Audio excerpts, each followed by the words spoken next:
Hey everyone, we often hear from families who move into a new home and realize they're missing some crucial power cords.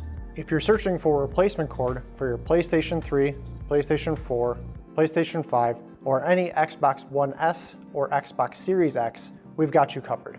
People keep asking, what is the PlayStation 5 power cord called? What do I search for to find it? The answer is the IEC C7 connector.